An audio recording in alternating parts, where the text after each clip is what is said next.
കാരണം നമ്മൾ സമൂഹത്തിലേക്ക് എപ്പോഴും പോസിറ്റീവാണ് കൊടുക്കാൻ ആഗ്രഹിക്കുന്നത്. ഒരുപാട് പറയുമ്പോഴാണ് ചിലവർ ഇത് വായിച്ച് അവർ സ്വയം നെഗറ്റീവായിട്ട് മാറും. അതെ അതെ അതെ രാവിലെ തന്നെ ഇത് എടുത്ത് ഇത് അപകടം ഉണ്ടാവും എന്ന് മനസ്സിലാക്കി അങ്ങനെ ചിന്തിക്കുമ്പോൾ ചിലപ്പോൾ അപകടം ഉണ്ടാവാം. അതെ അതെ അപ്പോൾ അതിനെ ഒഴിവാക്കാൻ നല്ലത് തീർച്ചയായിട്ടും പോസിറ്റീവായിട്ട് പറയുന്നത് തന്നെയാണ്. ഭാഗ്യം തരുന്ന രാശികൾ. ഉണ്ണികൃഷ്ണൻ ജി, എല്ലാവരും ആഗ്രഹിക്കുന്നതാണ് ഞാൻ ഏത് രാശിയിലാണ് ജനിച്ചത്, എൻ്റെ രാശി ഭാഗ്യമുണ്ടോ ഇല്ലയോ. എല്ലാ രാശിക്കും ഭാഗ്യമുണ്ട്. ചില രാശികൾ ഭാഗ്യക്കേടായിട്ടും വരുന്നു. എന്താണ് താങ്കളുടെ അഭിപ്രായം? ഈ പറയുന്നത് ജനനം എന്ന് പറയുന്നത് നമ്മളുടെ കൺട്രോളിലല്ല. അത് നമ്മൾ ജനിക്കുന്ന സമയത്ത് നമ്മളുടെ ചന്ദ്രൻ, നമ്മൾ ഈ ഭൂമിയിലേക്ക് ജാതകനായി ഇരിക്കുന്ന സമയം, ആ സമയത്ത് ചന്ദ്രൻ എവിടെ നിൽക്കുന്നു, ഈ സഞ്ചരിച്ചുകൊണ്ടിരിക്കുന്ന ചന്ദ്രൻ എവിടെ നിൽക്കുന്നു, അതാണ് നമ്മുടെ നക്ഷത്രമായിട്ട് പറയാം. അങ്ങനെ അശ്വതി, ഭരണി, കാർത്തിക, കാല് ഇങ്ങനെ വരുന്നതിന് മേടക്കൂർ എന്ന് പറയും. അങ്ങനെയാണ് മീനം വരെയുള്ള 12 രാശികളെ നമ്മൾ വിഭജിക്കുക. അതിൽ ഏതെങ്കിലും ഒരു രാശിയിലായിരിക്കും ഭൂമിയിലുള്ള എല്ലാ ജീവനും ഉണ്ടാവുക, ജനിക്കുക. അപ്പോൾ പ്രധാനമായിട്ടും പറയാല് ഇപ്പോൾ ധനുരാശിയിലാണ് ജനനം. അതായത് മൂലം, പൂരാടം, ഉത്രാടം, കാല്, ഈ 3 നക്ഷത്രങ്ങൾ വരുന്നത് ധനുരാശിയിലാണ്. ഈ ധനുരാശിക്കാരെ സംബന്ധിച്ച് അവരുടെ ഭാഗ്യ രാശി അല്ലെങ്കിൽ എന്ന് പറയുന്നത് അവരുടെ 9ാം ഭാവമായിട്ട് വരും. 9 എന്ന് പറയുമ്പോൾ, ധനുവിന് 9 എന്ന് പറയുമ്പോൾ ചിങ്ങൻ രാശിയാണ്.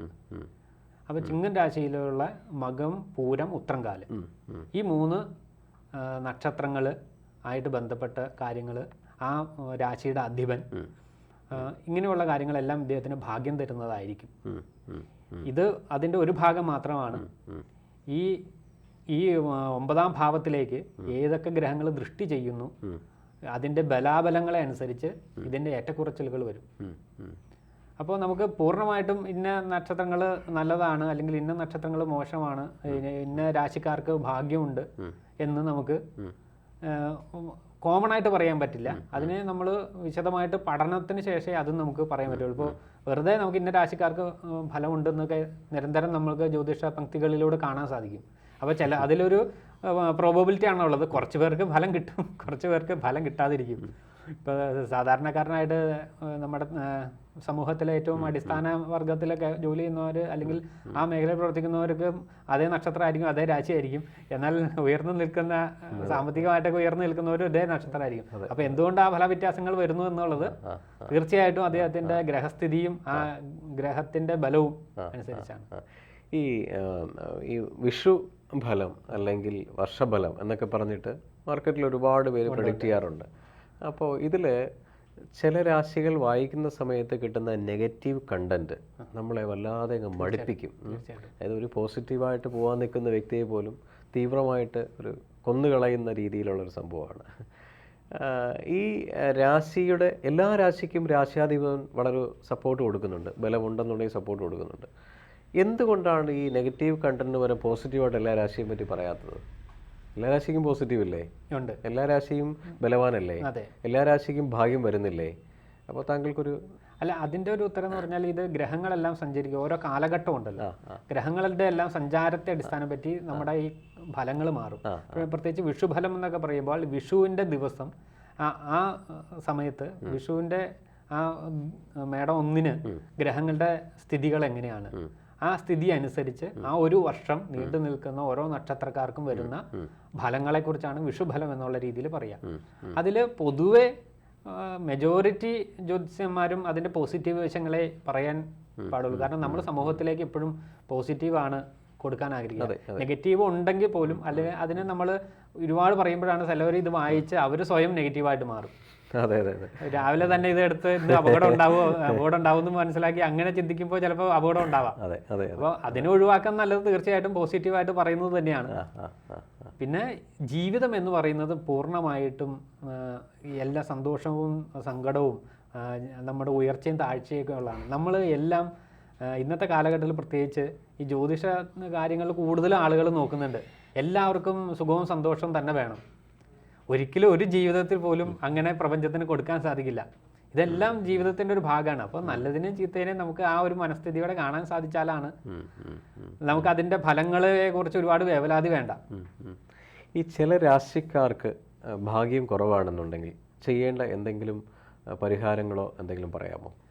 പ്രത്യേകിച്ചും ജാതകം എന്ന് പറയുന്ന ഒരു ചാർട്ട് അല്ലെങ്കിൽ നമ്മൾ ജാതകം എന്ന് പറയുന്ന അവസ്ഥയിൽ നമ്മൾ ജനിക്കുന്ന സമയത്തെ ഗ്രഹങ്ങളുടെ സ്ഥിതികളുടെ അതിൻ്റെ ഫലം എന്ന് പറയുന്നത് നമ്മൾ പൂർവ്വജന്മത്തിൽ ചെയ്ത കർമ്മങ്ങളുടെ ഫലമാണ്.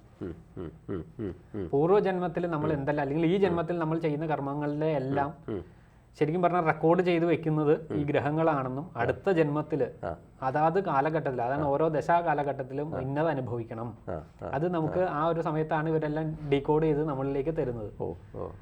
അപ്പോൾ അങ്ങനെ ആയതുകൊണ്ട് തന്നെ ഈ പറയുന്ന ഗ്രഹങ്ങളുടെ സ്ഥിതി അതിനെ മാറ്റാൻ പറ്റുമോ എന്ന് വെച്ച് കഴിഞ്ഞാൽ അത് നമ്മൾ അനുഭവിക്കാനുള്ളതാണെങ്കിലും മാറ്റാൻ പറ്റില്ല. പക്ഷേ നമ്മളുടെ ഭാവത്തെ മാറ്റാൻ പറ്റും.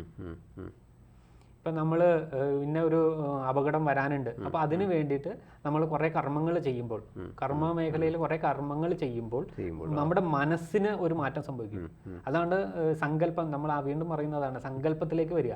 ആ സങ്കല്പത്തിൽ വരുമ്പോൾ ഞാൻ ഇന്ന പോലെ ഒരു കുട്ടിയെ സംബന്ധിച്ച് എന്തെങ്കിലും ഭാരാരിഷ്ടതകളുണ്ടെങ്കിൽ കർഗഹോമം ഒക്കെ പറയും. ആ നക്ഷത്രം തോറും കർഗഹോമം നടത്താൻ പറയും. അപ്പോൾ ഇത് നടത്തുമ്പോൾ സ്വാഭാവികമായിട്ടും നമ്മളുടെ ഉള്ളിലൊരു ബലം ബിൽഡ് ചെയ്ത് വരും.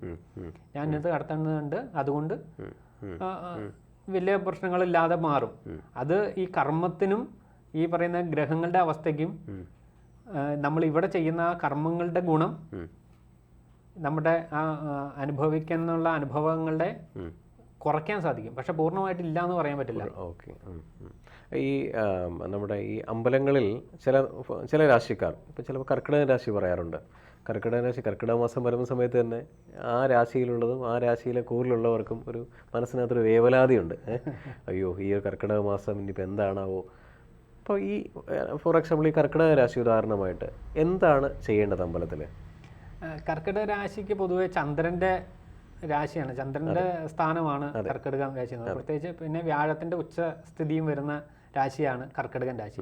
ഈ കർക്കിടകം പൊതുവെ നമ്മളുടെ വാമൊഴിയാലുണ്ട് കർക്കിടകം പഞ്ഞമാസം എന്ന് നമ്മൾ ഇതൊക്കെ നമ്മുടെ ഉള്ളിൽ സബ് കോൺഷ്യസ് മനസ്സിൽ ഉറപ്പിച്ചിട്ടുള്ള കാര്യമാണ്. കാരണം കേട്ട് വന്ന ഒരു കാര്യമാണ്.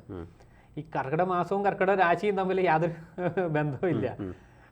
കർക്കിടക രാശി പിന്നെ ചന്ദ്രനാണ് മനസ്സിന്റെ കാരകത്വം. അപ്പൊ അങ്ങ് പറഞ്ഞതുപോലെ ചില രാശികൾക്ക് എന്തുകൊണ്ടാണ് ഈ മോശം എന്ന് പറയുന്നത് വെച്ചാൽ നമുക്ക് ഈ മനസ്സാണല്ലോ നമുക്ക് ആഗ്രഹങ്ങൾ ഉണ്ടാക്കുന്നത്. അപ്പൊ ഈ ചന്ദ്രന്റെ പൊസിഷൻ അതായത് പൂർണ്ണ ബലവും അതുപോലെ ചന്ദ്രന് ബലം ഇല്ലാതിരിക്കുന്ന പക്ഷബലങ്ങൾ എന്ന് പറയും. ഈ പക്ഷബലങ്ങൾക്ക് അനുസരിച്ച് ചന്ദ്രന്റെ അവസ്ഥകളിൽ വരുന്ന മാറ്റം നമ്മുടെ മനസ്സിനെയും ബാധിക്കും. ഇപ്പൊ നമ്മളെത്ര ഇപ്പൊ ഞാൻ ഉൾപ്പെടെയുള്ള മനുഷ്യർ ഇപ്പൊ നമ്മൾ ഇതിനെക്കുറിച്ച് പഠിച്ചിട്ടുണ്ടെങ്കിൽ പോലും ഈ ചന്ദ്രന്റെ ബലക്കുറവുകൾ നമ്മളുടെ മനസ്സിന്റെ ചിന്താഗതികളെയും മനോബലത്തെയും സ്വാധീനിക്കും. അപ്പൊ ഈ ചന്ദ്രന്റെ രാശി ആയി കഴിഞ്ഞാൽ ആയ കർക്കിടകൻ രാശിക്ക് പൊതുവെ ആ ചന്ദ്രന്റെ അവസ്ഥ അനുസരിച്ച് അതിനെ കൂടുതൽ ക്ഷേത്രമായതുകൊണ്ട് തന്നെ ആ ചന്ദ്രന്റെ ബലാബലങ്ങളെ കൂടുതൽ സ്വാധീനിക്കാൻ ഈ കർക്കിടകൻ രാശിയിലുള്ളവർക്ക് സാധ്യതയുണ്ട്. ഓക്കെ. ഈ നമ്മളിപ്പോൾ ഈ ചില രാശിക്കാർ ഇപ്പോൾ ഈ ഇന്നലെ അമാവാസ്യയായിരുന്നല്ലോ, അമാവാസി കഴിയുന്ന സമയങ്ങളിലോ അമാവാസി കഴിഞ്ഞതിന് ശേഷമോ ചന്ദ്രൻ്റെ ബലക്കുറവായതുകൊണ്ട് ഇവർക്ക് മാനസിക പ്രശ്നങ്ങൾ വരാനുള്ള ചാൻസ് ഉണ്ടെന്ന് പറയുന്നുണ്ട്. കറക്റ്റാണോ ഈ പറയുന്ന അമാവാസി സമയങ്ങളിൽ? തീർച്ചയായും. കാരണം നമ്മുടെ അനുഭവത്തിൽ നമുക്ക് ബോധ്യമുണ്ട് ഈ ചന്ദ്രബലങ്ങൾ. കാരണം നമ്മുടെ ഭൂമിക്ക് ഏറ്റവും അടുത്ത് നമ്മൾ കണ്ടെത്തിയ ഒരു ഗ്രഹമാണ് ചന്ദ്രൻ്റെ. അപ്പോൾ ചന്ദ്രൻ്റെ ആകർഷണ വികർഷണങ്ങൾ കൊണ്ടാണല്ലോ ഈ പ്രപഞ്ച ഗോളങ്ങൾ നിലനിൽക്കുന്നത്. അപ്പോൾ അത് ഇവിടെയുള്ള ജീവജാലങ്ങളെയും തീർച്ചയായിട്ടും സ്വാധീനിക്കും. സന്തോഷം, നന്ദി, നമസ്കാരം.